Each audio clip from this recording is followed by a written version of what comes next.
महिन्यात दिलासा देणाऱ्या सोने आणि चांदीच्या किमतीने जुलै महिन्याच्या सुरुवातीला झटका दिला। मागील काही दिवसांपासून दोन्ही धातूंच्या किमतीत वाढ होताना दिसत आहे।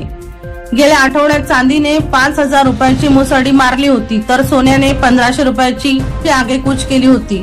मात्र चालू आठवड्याची सुरुवात नरमाईने झाली आहे। जगातील अनेक देशाच्या मध्यवर्ती बँकांनी उन्हाळ्यात सोने खरेदीचा सपाटा लावल्याने भाव वधारले होते। आता सर्वच केंद्रीय बँकांनी आवक घटवल्याने सोन्याचे नरमाईचा सूर आवळला आहे। या आठवड्याच्या सुरुवातीला 8 जुलै रोजी सोने 220 रुपयांनी घसरले, तर आज सकाळच्या सत्रात सोन्याने घसरणीचे संकेत दिले आहे। दुपारनंतर भावात बदल दिसू शकतो। दुसरीकडे चांदीत मात्र वाढ होताना दिसत आहे। जुलैच्या पहिल्याच आठवड्यात चांदीने 5000 रुपयाची उसळी घेतली। या आठवड्याच्या सुरुवातीला पण चांदीची चमक कायम आहे।